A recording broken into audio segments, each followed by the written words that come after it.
y'all, welcome back or welcome to my channel. My name is Sierra and I post videos on this channel every single Friday. I post Christian booktube content, so if you're into that kind of thing, I highly recommend pressing subscribe. Today I'm going to be talking about three brand new to 2021 books by some pretty popular authors. I've seen a lot of hype around all three of these books, and honestly, that's one of the reasons that I bought most of them, is because of all of the positive reviews. And I just thought, you know, this is why I do YouTube, so I thought I'd add my 2 cents on these three titles. So the first book I'm going to talk about is Dreams of Savannah by Roseanna M. White. This was my first book ever that I read by Roseanna M. White, and I was thoroughly impressed. I enjoyed it. It was 100% like just this sweet, well, it wasn't completely like a romance, but it was, I'd say, probably 75% just a sweet Civil War romance. The characters themselves definitely did grow, specifically Phineas, the love interest in the story. Basically what this book is about is we open on Cordelia Owens, this kind of like naive, I guess, naive is the right word, this naive girl who loves to imagine herself in kind of these love stories. Her love interest, Phineas Dunn, ends up enlisting and serving the South in the Civil War. That's the Confederates, right? We'll go with that. I can't remember. The book is basically about how both of them come to terms with how life and love are not so cut and dry.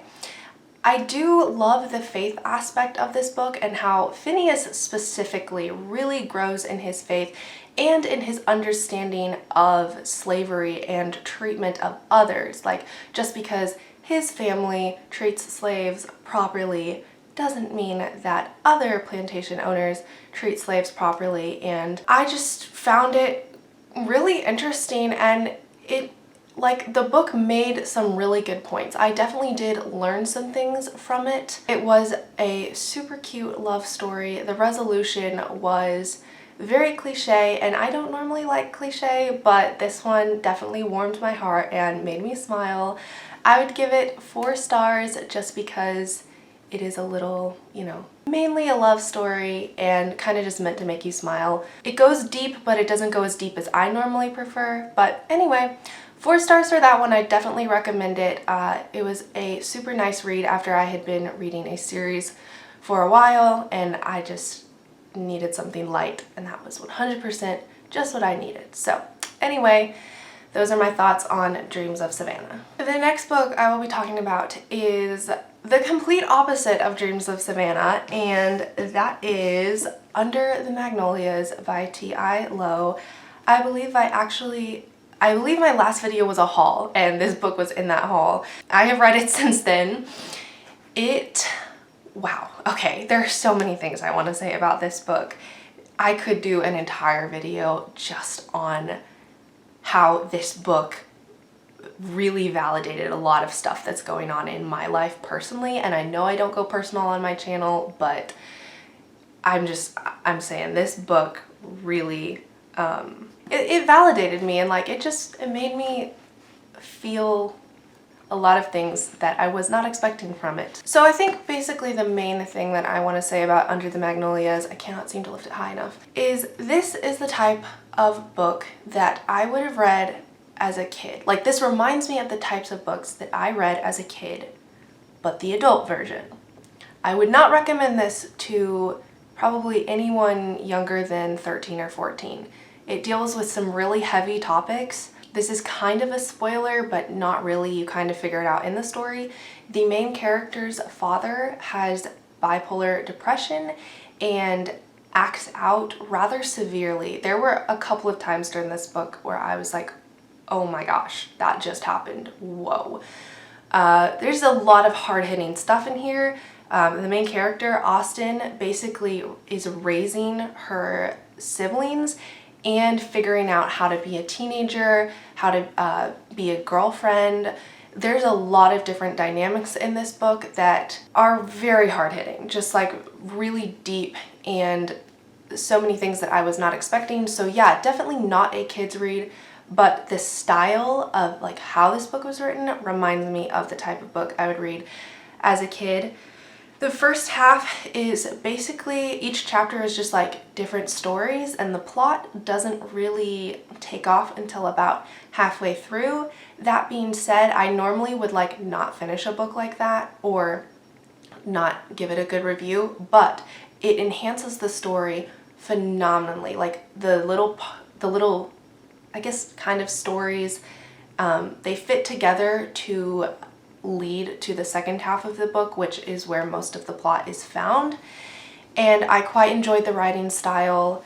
The chapters were rather long, which I don't normally like, but it made sense for this book. So let me know if you want a much longer in-depth video on Under the Magnolias, because I have so much more I want to say about it, but I want to keep my videos at a watchable length. So 5 stars. Will 100% be talking about this book in the future again. The final book I actually finished just last night, and that is Nightbird Calling by Cathy Gohlke. I'm gonna go with that. I'm sorry if it's wrong. This was my first book by Cathy Gohlke. Actually, all of these were my first books for all of these authors. This book, kind of, a lot of the things I said about Under the Magnolias goes to this book as well. This is another book, like the style reminds me of books I read as a kid, just the adult version. Would not recommend this to anybody under probably 14 or 15. If I had read this in middle school, I would have been scarred, just saying. Also, I have led a very comfortable life, so I wasn't exposed to a lot of the world until high school.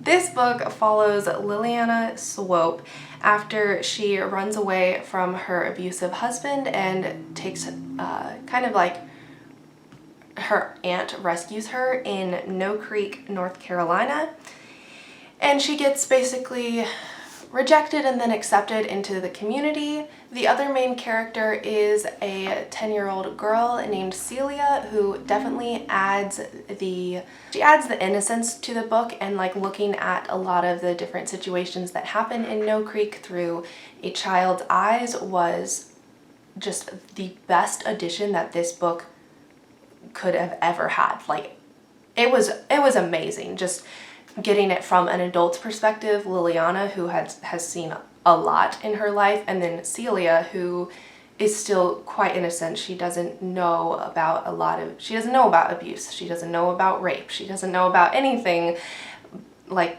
she doesn't get it. And so just reading the situation through her eyes and then also Liliana's eyes, it just kept the book flowing smoothly, and it made it not so heavy that it was unbearable.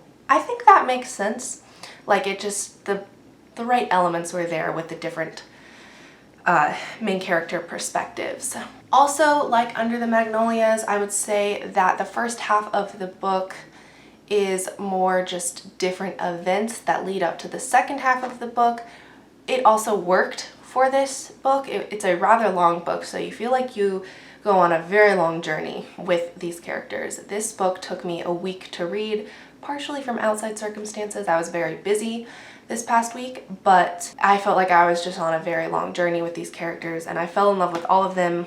I didn't want it to be over, basically. I want a sequel because there's sequel-worthy material in this book. Also, it was not a love story. I remember when I unboxed this book, I think I called it a love story, so apologies for that. It is not a love story, which was actually it was a nice refresher. I quite enjoyed that. There are hints of romance in the book, but not like, it doesn't revolve around that. So those are the 3 books that I picked for this video. These are by far, like, this does not even cover the recent releases that I have read. If you want a similar style to this video where I kind of like go over books quicker, let me know. So, oh, I didn't say my rating for Nightbird Calling. That would 100% be 5 stars. Both Under the Magnolias and Nightbird Calling are 5 stars. If you want dedicated videos to either of those, talking about why I love them so much and why they like really spoke to me personally, let me know. That could be an interesting video to do. But if there are any other new 2021 releases that you want me to read and give my thoughts on, let me know in the comments and I will try to make it happen. But thank you so much for watching this video. If you did enjoy it, go ahead and give it a like. And if you want to see more content like this, go ahead and subscribe. And I will see you next week for whatever video that is. Until then, bye!